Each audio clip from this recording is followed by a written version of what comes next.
For the first time in more than a year, the staggering U.S. death toll in Afghanistan has grown. At least 13 service personnel killed, along with dozens of Afghans. The closing salvo in America's longest war. ABC's senior foreign correspondent Ian Pannell, who just left the country, leads us off from Doha. Juju, we'd already seen a decline in the numbers of people being evacuated from the country over the last couple of days, and as the retrograde takes place and following this incident, and there'll be increased restrictions on the numbers of people being able to be brought safely into the airport, then surely that decline is going to continue. ISIS-K, as they've shown now, is perfectly capable of conducting attacks, and because when the Taliban swept through many cities, they also opened all the prisons. That didn't just include Taliban fighters, it also included ISIS. And General McKenzie also said that one particular concern was the possibility that some fighters could get through those security checks, get on the aircraft like the evacuation flight we were on last night, packed with hundreds of Afghan refugees, and detonate a device. The risks that already existed for US troops, other NATO troops, and in particular for refugees, have just got worse. Juju? Our thanks to Ian. The attack at the airport may have complicated evacuation efforts, but it didn't stop them. The White House says approximately 7,500 people were flown out on Thursday. But the bombings and the loss of so many lives is the realization of the greatest fears of American commanders. From crisis to catastrophe. After 2 suicide bombs exploded near Kabul's international airport, the worst mass casualty suffered by American forces in a decade. These American service members who gave their lives, it's an overused word, but it's totally appropriate here, were heroes. Heroes who've been engaged in a dangerous, selfless mission to save the lives of others. The first suicide attack happened here at Abbey Gate, followed shortly by a second blast at the nearby Barron Hotel, just 200 yards away. Shell-shocked and bloodied, dozens of victims rushed to the hospital by whatever means necessary. It's become a darkly familiar routine for Afghans who've endured years of this. The blasts coming after days of warnings about potential terrorist attacks. Last night, the State Department issued a bulletin about an imminent terror threat, urging all U.S. citizens to evacuate the area, including Abbey Gate, immediately. The ambassador with this warning just hours before the blasts. Being part of these huge crowds that remain around the gates and entrances to the airport is dangerous. We're obviously concerned about our own people as well. It was obvious to me that we had very good tactical intelligence on the threat picture in and around the airport. The warnings that came out were specific and unfortunately played out almost exactly as they had determined. The group claiming responsibility, ISIS-K, a fundamentalist offshoot of the Islamic State, an enemy of the Taliban. The threat from ISIS is extremely real. We've been talking about this for several days. We saw it actually manifest itself here. To those who carried out this attack, as well as anyone who wishes America harm, know this: we will not forgive. We will not forget. We will hunt you down and make you pay. In the midst of a massive evacuation operation, more than 100,000 people have left since the beginning of the month, but thousands more desperately waiting. This was the scene at the Abbey Gate yesterday, where one of the blasts occurred. ABC's Ian Pannell was there on the perimeter wall, guarded by Marines. Abbey Gate, follow the water. Those in the guard tower keeping watch on the crowds below, including one man waving his blue U.S. passport. I can help you get in. Abbey Gate. You have to wait over there. These are just devastating, heartbreaking scenes here. These people down here are stood in sewage water up to their knees, and this is what I've been saying. This is the difference potentially between the life-saving work that's been carried out by the military here and potentially death by the Taliban. Less than 5 yards. The Taliban today condemning the attack. Tonight, with as many as 1,000 Americans still in Afghanistan, it's a race against time as the August 31st deadline for American forces to withdraw just days away. I think you'll see jihadists swarming to Afghanistan right now. They'll want to be there for the 20th anniversary of the attack on September 11th. And it is not a good thing, obviously, for the United States' interests in the region and our overall counterterrorism efforts in the world. Despite the warnings, the president stubbornly sticking to that deadline. I've instructed the military, whatever they need, if they need additional force, I will grant it.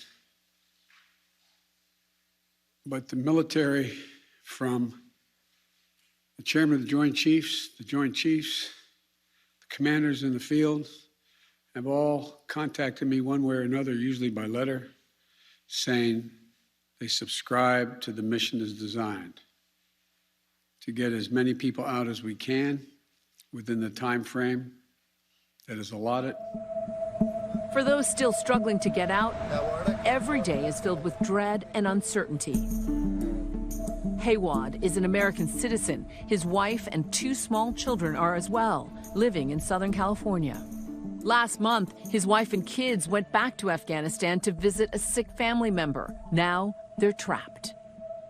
We have been trying everything possible to get them out, but there is no way. We have tried everything to do so, but we cannot, unfortunately. My colleague, Alex Perchet, spoke to Haywad earlier today. They are in danger. The whole family is in danger. I'm afraid for their life. I may lose them, or, they may die. Communication with them in Afghanistan has been a challenge, but Haywad and our team were able to speak to her today. So it's been very scary. So we were deciding to get to the airport today, and we're thankful that we didn't go. What is your plan now? Not know if the airport gates will be open tomorrow. We were hoping to get out of the country by August 31st, but now the chances is very low that the airport will be open. For Kelly McHugh Stewart, today's bombing and the lives lost is a horrible reminder of the legacy of the war. Gotten the knock on my door. I've learned I've had a family member killed in action, and it's so difficult. Her father, U.S. Army Colonel John McHugh, was killed by a suicide bomber in Kabul back in 2010. Today is not like the day for anger, because it truly is just so devastating and sad. But over the past 2 weeks, there has been a lot of anger. Since my dad's death, you go through the normal grieving process but then I started to get curious and wondered, what is this war for? What is our end game? What are we doing in Afghanistan? And no matter where I've looked, I could never find answers to those questions.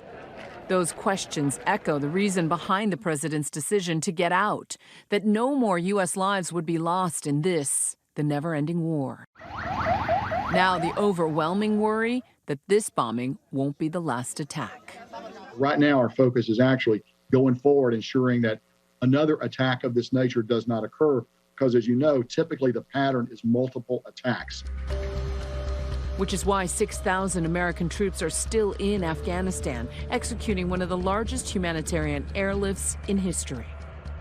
We will not be deterred by terrorists. We will not let them stop our mission. We will continue the evacuation. The bravery of those troops in harm's way, always on their minds, especially their fallen comrades, who today were hailed as heroes. And joining me now, ABC's Chief Global Affairs Correspondent Martha Raddatz. Martha, we're learning a lot more about ISIS-K, the ISIS affiliate enemy of the Taliban, today claiming responsibility for the attacks and President Biden vowing retaliation. What can you tell us about the strike plans he's asked his commanders to prepare? I'm sure they're just putting those together now, Juju. We always talk about contingency plans, but President Biden did say he thought commanders knew where ISIS leadership, ISIS-K leadership, as it's called, was in Afghanistan, and was very firm about hunting them down, and we will go after you at the time and place of our choosing. They won't really choose the place, because wherever that ISIS leadership is where they would attack. They had very good intelligence about a possible attack. They were alerting Americans to get away from that gate, but it happened anyway. So intelligence is never perfect, And it will probably take a while before they find those ISIS commanders and can plan some sort of strike. But I believe this is something the U.S. will carry out. And expand on that a bit, Martha. It's been a gut-wrenching day for the military. You've been on the ground in Afghanistan in recent weeks with our soldiers. How will this terror strike, do you think, impact the final days of the mission and the morale going forward? You know, I've talked to so many members of the military this past week who are so upset about what they were seeing anyway and so worried about their Afghan partners.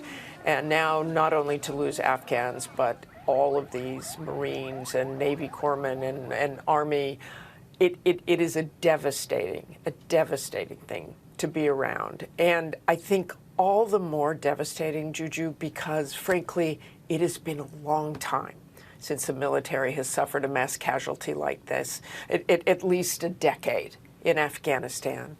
We were getting out of these conflicts, and all these beautiful pictures of our service members helping people, going out there, taking babies, pouring water on little kids. This was a mission that made them feel better, that they were trying to get all of these people out of there, evacuated and into safety, and certainly the people who had helped them in conflicts before. So this is a heavy, heavy loss, but they'll put their heads down and they'll try to finish this mission to the best of their ability. So eloquently said, Martha, and just days away from that August 31st pullout date. Thanks so much, Martha Raddatz. Thanks, Juju.